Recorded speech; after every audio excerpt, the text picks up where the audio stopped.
Hello friends, welcome to wifistudy.com, one-stop destination for all competitive exams. Presents daily the Hindu vocabulary, powered by Vocab24 app. So friends, let's start from the first word of the day. That is the ruse. The meaning of the ruse is a plan or a plot to mislead someone. किसी के साथ कोई चाल चलना, किसी के साथ कोई ट्रिक चलना, उसको अपन बोलते हैं ruse. सिनोनिम है इसके ploy, stratagem, tactic, move, trick, gambit या फिर मैनूवर. और एंटीनम से frankness, honesty, openness, reality, stagnation with और या फिर ट्रूथ. तो ये वर्ड आपके लिए इंपॉर्टेंट है जो कि आपको ध्यान रखने हैं आपके पेपर के लिए. अब देखते हैं इसका example. Many home invaders gain access to home by using the excuse of a lost child as a ruse. अब देखते हैं इसकी ट्रिक जो कि बहुत ही आसान है. रशिया ने नकली प्लेन देकर इंडिया को र्यूज किया. तो देखिए रशिया ने क्या किया, र्यूज किया. देखिए कि दोनों ही कितने सिमिलर वर्ड्स है, रशिया, रूज. तो रशिया ने क्या किया, नकली प्लेन देकर इंडिया को र्यूज किया. जैसे कि सभी को पता है कि रशिया इंडिया को काफ़ी सारे फाइटर प्लेन देता है, जैसे कि MiG-29, सुखोई, ये सारे MiG-21, ये सारे प्लेन क्या रशिया के दिए हुए हैं. तो रशिया ने नकली प्लेन देकर इंडिया को र्यूज किया. तो इस तरीके से अपन इसको याद कर सकते हैं. ओके कि रशिया ने नकली प्लेन देकर इंडिया को र्यूज किया. So the meaning of ruse is किसी के साथ में कोई चाल चलना, किसी के साथ में कोई टैक्टिक अपनाना, कोई प्लान बनाना. ओके किसी को धोखा देना, तो अपन उसको बोलते हैं र्यूज. देखते हैं अगला. Referendum, a general vote by the electorate on a single political question which has been referred to them for a direct decision. जनमत, अगर कोई पॉलिटिकल पार्टी लोगों के वोट लेकर कोई चीज़ को जानना चाहती है, उसको इम्प्लीमेंट करना चाहती है, तो उसको अपन बोलते हैं रेफरेंडम. तो उनको रेफर कर देती है, लोगों को रेफर करने को अपन बोलते हैं रेफरेंडम. सिनोनिम है इसके public vote, plebiscite, popular vote या फिर पोल. अब देखते हैं इसका example. During the economic crisis it is highly unlikely people will support the referendum for a tax increase. अब देखते हैं इसकी ट्रिक. रेफर किया जाता है एंड में तो रेफरेंडम. देखिए कितना आसान हो गया है अब इसको याद करना कि रेफर और एंड दोनों ही आ गए यहाँ पे. तो रेफरेंडम का क्या मतलब क्या हुआ, रेफर किया जाता है अगर एंड में तो क्या है, रेफरेंडम है. जैसे कि दिल्ली के अंदर क्या हुआ था, केजरीवाल जी ने एक बार सीएम का इस्तीफा देने के बाद में वापस से लोगों की वोटिंग करवाई, जनमत संग्रह करवाया, उसके बाद में वापस से इलेक्शन लड़ा. तो लोगों को कोई चीज़ पूछना, लोगों के पास डिसीजन लेना लोगों के साथ में, तो अपन उसको बोलते हैं रेफरेंडम. यानी कि रेफर किया जाता है एंड में तो रेफरेंडम. तो इस तरीके से आप इसको इजीली याद कर सकते हैं. देखते हैं अगला. प्रिकैरिटी, बीइंग अनसेटल्ड और इन ए डाउट और डिपेंडेंट और chance. The state of being unstable, dangerous और डिफिकल्ट. अनिश्चितता, अस्थिरता, जो बहुत अनसर्टेनिटी होती है किसी चीज़ में, उसको अपन बोलते हैं प्रिकैरिटी. अब इसके सिनोनिम्स है अनसर्टेनिटी, अनप्रेडिक्टेबिलिटी, बीविलरमेंट या फिर ड्यूबिटी या फिर डाउटफुलनेस. और एंटीनम्स है इसके एश्योरेंस, सर्टेनिटी, डेफिनेटनेस या फिर श्योरिटी. अब देखते हैं इसका example. Choosing between closing my business और laying off employees put me in a precarious position. अब इसके देखते हैं रिलेटेड वर्ड. प्रिकैरियस यानी कि अनिश्चित, प्रिकैरियसनेस अनिश्चितता, और प्रिकैरियसली यानी कि अनिश्चित रूप से. अब देखते हैं इसकी ट्रिक. प्री क्लास में केयर नहीं मिला तो करियर प्रिकैरियस हो गया. देखिए ये वर्ड पहले भी आ चुका है और हम उसको पहले भी कवर अप कर चुके हैं. मैं वापस आपको उसको रिवाइज करवा रहा हूँ कि अगर किसी बच्चे को प्री क्लास में केयर नहीं मिलेगा तो उसका करियर कैसा हो जाएगा, प्रिकैरियस हो जाएगा. यानी कि बहुत अनिश्चित हो जाएगा, क्या हो जाएगा, अनसर्टेन हो जाएगा. ओके तो उसी को अपन बोलते हैं प्रिकैरियस. देखिए फ्रेंड्स यहाँ पे एक रूट वर्ड भी है प्री. अगर अपन रूट टेक्निक यहाँ पे यूज़ करते अगर, तो ये वर्ड हमारा गलत हो सकता था एग्जाम में, क्योंकि रूट वर्ड जो रूट वर्ड है उसका मतलब होता है अर्लियर, बिफोर या फिर in front of. Okay earlier, before या फिर इन फ्रंट ऑफ. जो कि ये जो वर्ड है प्रिकैरिटी, ये तीनों से ही मैच नहीं कर रहा है. इसीलिए मैं बोलता हूँ कि ये जो रूट वाली जो स्ट्रेटेजी है ये हर जगह काम नहीं आती है. इसीलिए हमने आपके लिए एक नई ट्रिक बनाई है और हम इस तरीके से आपको पढ़ा रहे हैं. हालांकि अगर कोई रूट वर्ड होता है तो मैं उससे आपको ज़रूर बताऊंगा कि कैसे याद करना है. लेकिन जैसे कि यहाँ पर अगर आप रूट टेक्निक यूज़ करते तो बहुत डिफिकल्ट हो जाता है इसका आंसर निकालना, क्योंकि उसका जो रूट वर्ड है उसका मतलब होता है अर्लियर, बिफोर या फिर इन फ्रंट ऑफ. जैसे कि फॉर एग्जाम्पल प्रिम्बल का मतलब क्या होता है, a part in A front of a formal document. कोई भी डॉक्यूमेंट, कोई भी किताब का जो पहला पन्ना होता है उसको अपन बोलते हैं प्रिम्बल. तो प्री लग गया है वहाँ पे. ओके जिसका मतलब है अर्लियर, बिफोर या फिर इन फ्रंट ऑफ. जैसे कि प्रिपेयर होना, to get ready in advance, या फिर प्रिडिक्शन करना, कोई भी चीज़ को फ्यूचर में बताना, पहले से बताना. तो यानी कि कहने का मतलब किसी चीज़ से भी प्रिकैरिटी को अपन रिलेट नहीं कर पाते और हमारा आंसर गलत हो जाता. इसीलिए हम इसको नई तरीके से पढ़ रहे हैं और बेसिक जो अपनी कम्युनिकेशन है, जनरल वर्ड है, उनसे अपन इनको रिलेट कर रहे हैं कि प्री क्लास में कहीं नहीं मिलेगा अगर किसी बच्चे को, तो उसका फ्यूचर कैसा हो जाएगा, प्रिकैरियस हो जाएगा। तो इसका मतलब हो जाएगा कि यानी कि अनसर्टेन हो जाएगा। तो अपन इसको इस तरीके से याद कर सकते हैं। और फ्रेंड्स, अगर अभी तक आपने चैनल को सब्सक्राइब नहीं किया है तो प्लीज़ सब्सक्राइब करें ताकि हम आपको और अच्छे वोकैब और साथ में और अच्छी प्रिपरेशन कराने में हेल्प कर सकें। देखते हैं अगला, viability, ability to work successfully, विकास क्षमता। अगर किसी में एबिलिटी है काम करने की सक्सेसफुली तो उसको अपन बोलते हैं वायबिलिटी। सिनोनिम है इसके पोटेंशियलिटी, कैपेबिलिटी, प्रोफिशिएंसी या फिर एफिकेसी। और एंटीनम्स है इम्पोर्टेंस, इनएबिलिटी, इनकेपेबिलिटी या फिर इनकेपेसिटी। अब देखते हैं इसका example. Once upon a time solar power was not viewed as a viable energy source, यानी कि किसी टाइम में सोलर पावर को क्या नहीं मानते थे, एक इस तरीके से नहीं देखा जाता था कि एक वो अच्छा एनर्जी सोर्स है। अब रिलेटेड वर्ड है वायबल यानी कि विकास सक्षम। अब देखते हैं इसकी ट्रिक। जिसमें एबिलिटी है काम करने की उसमें वायबिलिटी है। देखिए कितना आसान हो गया है। अब एबिलिटी यहाँ पे भी आ रहा है और एबिलिटी यहाँ पे भी आ रहा है कि यानी कि जिसमें एबिलिटी है काम करने की उसमें वायबिलिटी है, यानी कि उसमें सक्सेसफुल होने की क्षमता है। एबिलिटी टू वर्क सक्सेसफुली, जो सक्सेसफुली वर्क करेगा जिसमें एबिलिटी होगी उसी में तो वायबिलिटी होगी। ओके, तो वायबिलिटी का क्या मतलब है, एबिलिटी टू वर्क सक्सेसफुली। अगर कोई भी काम आप सक्सेसफुली कर रहे हो तो वो पर्सन कौन होगा, एबल पर्सन होगा जिसमें एबिलिटी होगी। तो जिसमें एबिलिटी है काम करने की उसमें वायबिलिटी है, यानी कि विकास क्षमता है। तो इस तरीके से अपन इसको इजीली याद कर सकते हैं। अब दोनों ही वर्ड एक जैसे हैं, एबिलिटी और वायबिलिटी। देखते हैं अगला, स्प्राउट, टू डेवलप और शूट फोर्थ, उत्पन्न करना या फिर विकसित होना। किसी चीज़ को ग्रो करना या फिर किसी चीज़ को डेवलप करना, उसको अपन बोलते हैं स्प्राउट।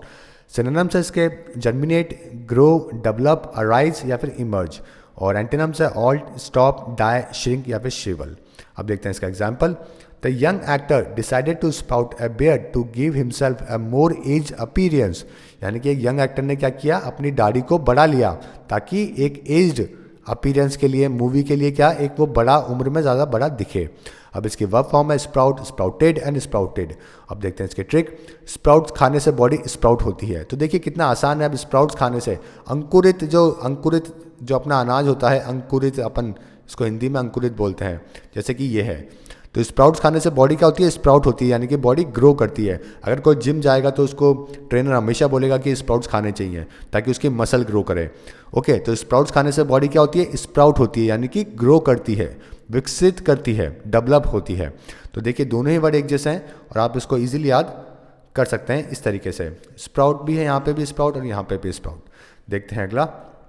फ्रेंड्स, ये पेज आपके लिए बहुत इंपॉर्टेंट है। अगर आपके ऊपर वोकैब में अच्छे मार्क्स नहीं आते हैं और you are in weak in vocab, then you can purchase this pen drive course in which you will get 3000 words in 60 videos in which you will get a very short trick by which you will easily able to remember all the vocabs, and apart from it you will get a meaning in Hindi, synonyms, example, images. If you want this via vocab 24 app, or you can access this via vocab 24 app, you will just get in 497 rupees, and if you want in a 8 GB pen drive, then you will get in 999. And if you have any query, then you can use this number, that is 7023333675. So let's say another one, that is assorted of various sorts put together या फिर miscellaneous, विभिन्न चीज़ों को एक साथ रखने को अपन बोलते हैं assorted। अब देखते हैं इसके synonyms, sundry, diversified, varied, various, miscellaneous, diverse, of different kind। और एंटीनम्स है इसके similar, unvaried, same या फिर alike। तो जो डिफरेंट चीज़ें होती हैं उनको अपन बोलते हैं assorted। देखते हैं example. She kept an assorted selection of movies on hand in case any of her guests wanted to watch something, यानी कि उसने कई तरीके की मूवीज़ का कलेक्शन रख रखा था ताकि अगर उसके कोई गेस्ट कोई डिफरेंट मूवी देखना चाहें तो सब अपने अपने तरीके की देख सकें। अब वर्ब फॉर्म है इसके असॉर्ट, असॉर्टेड एंड असॉर्टेड। और रिलेटेड वर्ड है असॉर्ट यानी कि अलग अलग करना, और असॉर्टमेंट यानी कि पृथककरण। अब देखते हैं इसकी ट्रिक। असॉल्ट राइफल के लिए कई चीज़ों को असॉर्ट करना पड़ा अडोल्फ हिटलर को। तो असॉल्ट राइफल का नाम सभी ने सुना होगा, जैसे कि AK-47 है, ये सभी कौन सी है, असॉल्ट राइफल्स हैं ये, जो कि सेकेंड वर्ल्ड वॉर के टाइम पे काम में ली गई थी। और अडोल्फ हिटलर ने इनको बनाने में बहुत हेल्प, वो ज़्यादा इसको बढ़ावा दिया था। तो असॉल्ट राइफल के लिए कई चीज़ों को क्या करना पड़ा, असॉर्ट करना पड़ा, यानी कि डिफरेंट चीज़ों को एक साथ रखना पड़ा। ओके, तो यहाँ पे इस तरीके से अपन याद कर सकते हैं कि असॉल्ट का मतलब, और असॉल्ट को असॉर्ट से रिलेट करके। ओके, कि असॉल्ट राइफल के लिए कई चीज़ों को असॉर्ट करना पड़ा अडोल्फ हिटलर को। ओके, तो असॉल्ट और असॉल्ट दोनों एक जैसे हैं और इस तरीके से आप इसको याद कर सकते हैं। देखते हैं अगला word, consensus. The judgement arrived at by most of those concern group solidarity in the sentiments and beliefs. सर्व सहमति, अगर सभी लोगों की किसी चीज़ में सहमति होती है या सभी एक ही चीज़ के अंदर अपना मत देते हैं तो उसको अपन बोलते हैं कंसेंसस। सिनोनिम्स है इसके accord, harmony, concurrence, concern, unison and unanimity. और एंटीनम्स है डिसएग्रीमेंट, डिसेंशन, अपोजिशन, रिफ्यूजल या फिर ओपोजिशन। अब देखते हैं इसका example. The prime minister stated that he would not introduce a new tax without the consensus of the public opinion. यानी कि प्राइम मिनिस्टर ने कहा कि वो नए टैक्स को नहीं लगाएंगे जब तक लोगों की इसमें सहमति नहीं होगी, सर्व सहमति नहीं होगी। अब इसकी वर्ब फॉर्म है कंसर्न, कंसंटेड एंड कंसंटेड। और रिलेटेड वर्ड है कंसेंशुअल यानी कि सहमति से, और कंसर्न यानी कि सहमत होना। ओके, तो देखिए कंसर्न वर्ड से ही बना है ये वर्ड आपका कंसेंसस। तो कंसेंसस का मतलब क्या है? सर्व सहमति। अब देखते हैं इसके ट्रिक। सेंसस कराने के लिए सबका कंसेंसस होना जरूरी है। तो देखिए सेंसस कराने के लिए, जैसे कि इंडिया के 2011 के अंदर सेंसस हुए थे जिसके अंदर भारत की पॉपुलेशन 1.21 बिलियन बताई गई। ओके, 2011 के अंदर। तो देखिए अगर सेंसस कराना है तो सब इसके लिए सबका कंसेंसस होना जरूरी है। देखिए यहाँ पे भी सेंसस आ रहा है और यहाँ पे भी सेंसस आ रहा है। तो सेंसस का मतलब क्या है? सबका सहमति होना बहुत ज़रूरी है, सहमति होनी बहुत ज़रूरी है। ओके, क्योंकि यहाँ पे बहुत सारा पैसा लगता है। नियर बाय 2011 की अगर अपन बात करें, ओके, तो 2200 करोड़ रुपए लगे थे सेंसस कराने के लिए। तो अगर सेंसस कराना है के लिए सबका कंसेंसस होना जरूरी है, यानी कि सबका सहमत होना बहुत ज़रूरी है। तो अपन इस तरीके से इसको याद कर सकते हैं। देखते हैं अगला, renege, to go back on a promise, undertaking और कॉन्ट्रैक्ट। मुकरना, पीछे हटना किसी प्रॉमिस से, अंडरटेकिंग से, कॉन्ट्रैक्ट से, उसको अपन बोलते हैं रिनेग। सिनोनिम्स है इसके denial, reverse, knee, retreat on, withdraw from. और एंटीनम्स है एग्री, अलाउ या फिर कंसर्न्ड। अब देखते हैं इसका example. I went to another car dealer after the salesman tried to renege on the low price he initially offered me. यानी कि मैं कहीं दूसरे कार डीलर के पास चला गया जब सेल्समैन अपनी बातों से, जो उसने इनिशियल प्राइस मेरे को ऑफर करी थी, उससे पीछे हट गया। अब इसकी वर्ब फॉर्म है रिनेग, रिनेग्ड एंड रिनेग्ड। अब देखते हैं इसकी ट्रिक। रिनी ने सही एज का पता चलते ही लड़की को रिनेग किया। तो देखिए सही एज, रिनेग एक जैसे वर्ड्स है। रिनी एक लड़की है, ओके, तो उसने सही एज, एक लड़के की सही एज पता लगते ही क्या किया? उसको अपने प्रॉमिस से पीछे हट गई वो, तो रिनेग किया। तो रिनी ने सही एज का पता चलते ही लड़के को रिनेग किया। ओके, तो सही एज और रिनेग देखिए दोनों एक जैसे वर्ड है, सही एज और रिनेग। तो रिनी ने सही एज का पता चलते ही लड़के को रिनेग किया, यानी कि अपने प्रॉमिस को प्रॉमिस से वो पीछे हट गई। तो इस तरीके से आप इसको याद कर सकते हैं। देखते हैं अगला, scepticism, an attitude of doubting the truth of something such as a claim और स्टेटमेंट। संशयवाद, तो किसी चीज़ के ऊपर डाउट करना, किसी के ट्रूथ के ऊपर डाउट करना, उसको अपन बोलते हैं स्केप्टिसिज्म। सिनोनिम्स है इसके डाउटफुलनेस, डुबिशियसनेस, डिसबिलीव या फिर सस्पिशन। और एंटीनम्स है इसके डिसबिलीव, सर्टेनिटी, श्योरनेस या फिर ट्रस्ट। अब देखते हैं इसका example. It is a job of a scientist to remain sceptical until all evidences prove something to be absolutely true. यानी कि ये जॉब है साइंटिस्ट की कि वो हमेशा संदेह में रहे तब तक उसके पास सारे एविडेंसेस नहीं मिल जाएं वो जो कि सारे सच हो। अब इसके रिलेटेड वर्ड है स्केप्टिक यानी कि संदेहवादी, स्केप्टिकल संशयात्मक, और स्केप्टिकली यानी कि संशयपूर्ण ढंग से। अब देखते हैं इसके ट्रिक। ट्रेन में लगने पर एक ने एंटीसेप्टिक लगाने को बोला तो हम स्केप्टिक हो गए। देखिए एंटीसेप्टिक स्केप्टिक दोनों एक जैसे हैं, एंटीसेप्टिक और स्केप्टिक। जैसे कि ट्रेन में कोई ट्रैवल कर रहा है और किसी के लग गई है तो एक अननोन पर्सन ने आके एंटीसेप्टिक लगाने को बोला तो सब कैसे हो गए? स्केप्टिक हो गए, सबको डाउट हो गया कि ये क्यों लगा रहा है, क्यों हेल्प कर रहा है। ओके, तो इस तरीके से देखिए आप इसको इजीली रिलेट कर सकते हैं अपनी जनरल जो कंडीशन है उनसे, और इजीली एक वोकैब याद कर सकते हैं और उसको कहीं पर भी यूज़ कर सकते हैं कि ट्रेन पे लगने पर एक ने एंटीसेप्टिक लगाने को बोला तो हम स्केप्टिक हो गए, यानी कि हमें डाउट हो गया। तो एंटीसेप्टिक और स्केप्टिक देखिए दोनों एक जैसे वर्ड्स हैं और इस तरीके से आप इसको इजीली याद कर सकते हैं। देखते हैं अगला। In a nutshell, something that you say when you are describing something using as few words as possible. संक्षेप में, समरी में, अगर कोई चीज़ को अपन शॉर्ट करके बोलते हैं तो एक ये ईडियम है। देखिए एक ईडियम है, ये एक मुहावरा है, एक ये इन ए नटशेल, जिसका मतलब होता है कोई भी चीज़ को आपको बतानी है लेकिन शॉर्ट करके उसको बतानी है, ओके, संक्षेप में बतानी है। तो सिनोनिम है इसके ब्रीफली, शॉर्टली, कंसाइसली, प्रिसाइसली या फिर समरीली। और एंटोनिम्स हैं इसके एलैबोरेटली या फिर एक्सप्लेनेटरी। अब देखते हैं इसका example. Hawking describes in his recent book the universe in a nutshell how he tried to put his chronology protection ideas on a film theoretical. ठीक है, और अब देखिए फ्रेंड्स, यहाँ पे कोई ट्रिक नहीं है क्योंकि ये अपने आप में ही एक ट्रिक है और अपने आप में ही एक मुहावरा है, इसलिए हम आपको इसकी ट्रिक नहीं बता रहे हैं। और आपको ये ऐसे ध्यान रखना पड़ेगा कि इन्हें नटशेल, जब भी इन्हें नटशेल की बात करी जाती है तो यानी कि कोई भी चीज़ को नट के शेल की बात करी है, यानी कि छोटी चीज़ की, नट के शेल यानी कि जो उसके भीतरी चीज़ है उसकी बात करी है, ओके, यानी कि कोई भी चीज़ की इंपॉर्टेंस की बात करी है, सिर्फ वही बोलने के लिए बोला है। तो इसलिए हम आपके उसके ट्रिक नहीं बता रहे हैं क्योंकि ये अपने आप में एक मुहावरा है।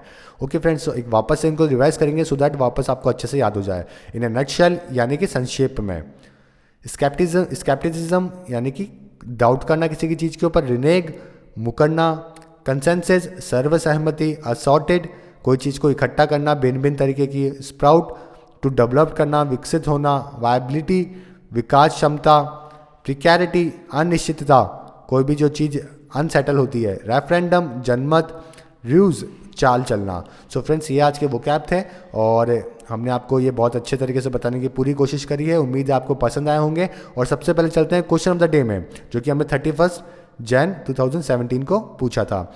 Select the word which make the sentence meaningfully and grammatically correct. As I traveled throughout the country, I realized people in the different regions used a unique dash to express themselves. Okay, तो यहाँ पे कई लोगों ने answer किया friends, और उसमें से नियर बाय 70% लोगों के सही आंसर है, जो कि लोगों ने कैंट दिया है। ओके, तो सी आपका आंसर था, जिसका मतलब होता है डिफरेंट जो ग्रुप हैं, जो लैंग्वेजेस बोलते हैं, तो अपने आप को एक्सप्रेस करने के लिए वो यूज़ करते हैं। हालांकि इसका आंसर ए भी हो सकता था, जोकन भी हो सकता था, लेकिन मोर प्रिसाइज और मोर जो नियरली आंसर है वो कैंट है। तो कई लोगों ने इसका आंसर सही दिया है, जो कि बहुत ही अच्छी बात है, और उम्मीद करते हैं अगले में भी वो सही आंसर करेंगे। देखते हैं आज का question of the day. Identify the part which has grammatically error in it. I do not wish to make a formal complain, but I would have been better pleased if you gave the award to the person who best deserved it। या फिर no error. तो आपके सामने 5 option है और आपको बताना है कि किसके अंदर मिस्टेक है और कौन सा पार्ट ग्रामेटिकली एरर है, and you to give the answer by commenting on this video. And friends, if you are not subscribe our channel till now, then click on this logo to subscribe our YouTube channel for daily videos and for daily newspaper editorials, vocabs and quiz. Download vocab24 app now. And if you enjoyed this video, then don't forget to like and share this video with your friends and give your feedback while commenting on this video. So friends, thank you and all the best for upcoming exam. Hope you like this video.